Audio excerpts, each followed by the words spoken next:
At this point, I should call myself consistently inconsistent because every time I say that I'm going to post a video, I end up posting 2 to 3 months after.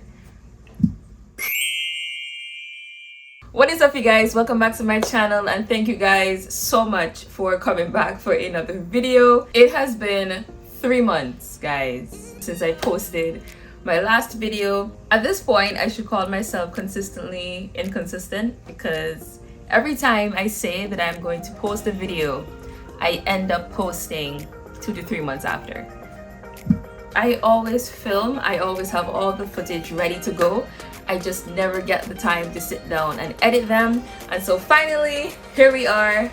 I decided to combine everything into one and just start afresh. So this video may be a bit long, and I apologize for the noise in the background. My neighbor is cutting his grass. Thank you. Okay, enough talking. Let's just get into this video. So let's first start off. I think in one of my previous, or two of my previous videos, I mentioned that I entered a photo competition, a regional one with the OECS, and this is the photo that I entered, by the way. And Rat and I, we won first place. We won the overall winner category of the entire competition, and it just felt so good. I was excited and I was very surprised. Honestly, I wasn't confident in terms of the context of my photo and the rules or the guidelines that the photo competition had. It was about climate resilience, and they told us to come up with a solution, say how that solution has been helping Eastern Caribbean societies and economies become resilient to climate change. And my photo, as you can see, is just a rat in my mom's backyard garden using our irrigation system that my dad built for it. And so I was just like, you know what, we are basically combating the effects of drought using this system. But because it's so small scale, I didn't expect it to meet the criteria of the competition. I just wanted the idea to be out there. And so said, so done. We met with all the different contestants, the person who organized the entire event. We met with people from OECS, and I managed to, go into news stations. I was interviewed for our newspapers, and I just want to thank God so much because it didn't have to happen that way, but it did, and He allowed me to be very successful. So thank you, Jesus, for that. You're awesome. And I'm going to show you the behind the scenes of me getting ready for the little award ceremony. So I'm going to insert that clip right here. Hello! Today we are filming the award ceremony at 11:30 so that we could air it on the 30th of May, God willing. So, yay! Okay, let's go. Okay, so I have gotten ready. This is my makeup kind of stuff going on. I have my background set up. It looks so cute. Oh my gosh, I love what I did over here. This is my filming spot. Although I don't film often, but I just put on 2 lights. Wait, I need to put on this one. There we go. So I have my ring light on, and I have an extra light just shining here. My laptop, I'm testing out my camera and how it looks right now. So I'm just practicing my speech, like memorizing everything. I'm still contemplating on if I should wear my glasses or not because I have on so much makeup. Yeah, I'm just trying to dispel the nerves. But it's exciting. It's really exciting, and I'm really grateful and thankful for this opportunity. So it's a good start to my career.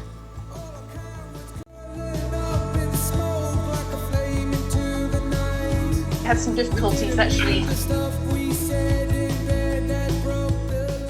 Okay, so the next order of business. After that happened, well, one of my previous lecturers from UWI, he contacted me back in May, and he said that he was coming to Antigua. It was a biodiversity project in the Sheckley Mountain Management Area for the Department of Environment of Antigua and Barbuda. So, yes, so he was he was hired and asked to come and conduct some research here. And so he contacted me and was like, I'm looking for someone to assist me in the field. Will you be available? Are you interested? To let me know.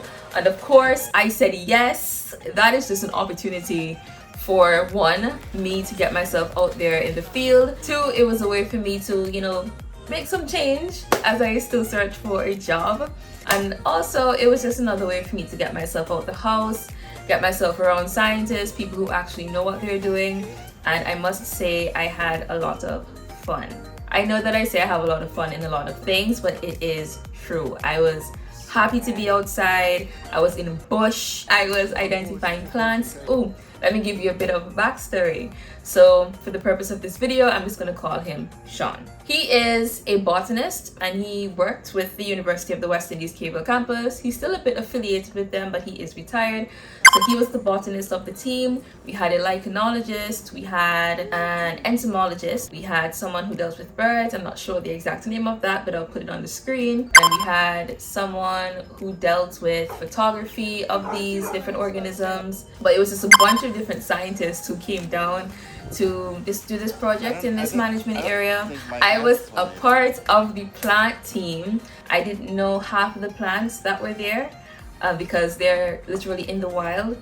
And I'm just happy I was able to work with both Sean and the coolest botanist I've ever, managed to meet. Miss Carolyn Thomas. I aspire to have her level of skill of plant identification sometime in the near future. She is just crazy. She would look at a plant and Sean would look at a plant and say, oh, it's this plant because it's a part of this family. And she would just look and say, nope, that's not it. It doesn't have that feature. And the two of them would be back and forth about these different things. And I'm just like, how are you knowing all of this? These plants, as I said, are in the wild. There are no fruits, there are no flowers. For you to, get a little hint. And so to see them just looking at bare leaves and being able to say, okay, this is this. We were using a book that she wrote along with Mr. Cabell Lindsay and two other scientists about the different plants, wild plants of Antigua and Barbuda. It was very helpful. I felt kind of smart whenever I was able to look at a plant and say, I think this is this, and then use this book as a reference. So it was great. So my task for this project was to collect any specimen that Sean needed in case we couldn't identify them in the field. He also wanted to collect some specimen from Antigua for our herbarium at UE Cave Hill. I don't think he has any specimen from here, so it was just a great opportunity for him to get that done, kill two birds with one stone. Not the best analogy for an ecologist, but you get what I mean. And I was also taking specimens of plants that he didn't know or Carolyn didn't know the name of, and taking them back so that the different scientists can come together and decide what plant it is, etc. I was also taking DBH of trees, and if you don't know what DBH is the diameter at breast height of the different trees. So I had to use a specific tape that is strictly for diameter at breast height. Mind you, diameter at breast height is 1.4 meters from the ground. Usually your 1.4 meters is at breast height. But because I am so short, my DBH was here. So I had to stand against the tree and put the, measure myself against the tree and then try the tape at that height and just collect the measurement for that, read it off to Sean and Carolyn so that they can document that information.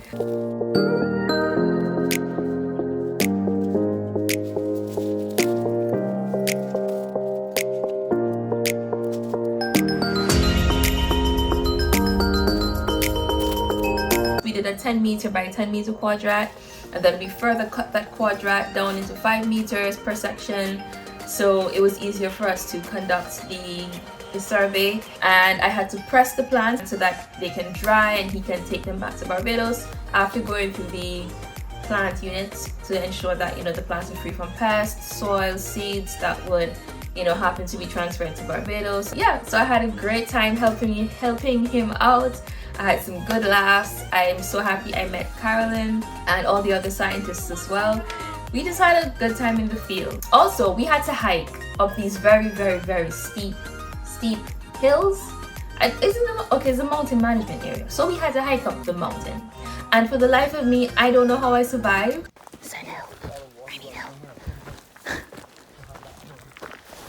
4 to 5 days. I don't know how I survived. My shoes gave out on me one of the days. and Carolyn had to tie some string around it to keep it together. And then we hiked up a bit more, and then the other shoe decided to give out, so she had to tie more string around that. But all in all, it was a great experience and I would definitely do it again. If you happen to watch my rejection video, you would know that of course I was rejected multiple times by different companies. So I didn't have anything going on at the time, but you know, after I posted that video, there came the opportunity of my lecturer coming down. There was also the opportunity of the photo competition, and then you know, people messaged me to do gigs here and there. I even decided to volunteer with the environmental awareness group and just get myself outside, you know, get myself involved in things. I didn't want that rejection to keep me down. I didn't want failure to win. So you know, so many things have happened during that time simply because I didn't give up. And I told myself, hey, if you want a job, you're gonna have to get off your behind and go and get it. I called and asked people different questions, not necessarily to get a job, but just to get some experience. And I continued to pray. I continued to ask God to just guide me where He wants me to go in His timing. And you know, whatever His will is, let it be done. Your girl officially has an internship. God is so good that He allowed me to receive an internship. The same organization I decided to just volunteer at. And I was contacted by some people, and I even managed to get an interview with one of the companies that contacted me, and they were on board with hiring me, but for some reason something didn't fall through. I have upgraded from rejection to employment, and that is just so wild to me. Who would have known that like a month or two after I posted my rejection video that I would have gotten a job, even if it's just for 5 months. It includes everything I love. The environment, me using my degree to speak to people, photography, videos, everything. So it's just, God has just answered my prayer, and He knows what I wanted, even if I didn't expect to get it this way. I am just a testimony to you that rejection may come, rejection is gonna happen, you will fall down, you will fail, but you have to get up. Oh, it just feels so good to be able to post this and just say this out loud now, because I've been keeping it to myself for a while. A few people kind of caught on because I have been posting quite often on Instagram. I've been promoting a lot of the work they do, and so people kind of put 2 and 2 together and said, hey, did you get something with them? But if you guys want to know more about the internship, I am going to post about it on my Instagram, and I'm way more active on there than I am on here, unfortunately. But I'm going to try to do better. I'm not going to give a date as to when I will post, because you know how that goes already. I'm also going to change my Instagram name to suit me better. I don't want it to be strictly about photography. I want it to be about myself, my work, my degree, what I do. So it's holistic. I love you guys so much. Thank you guys so much for watching, and I'll see you guys in my next video. Stay awesome.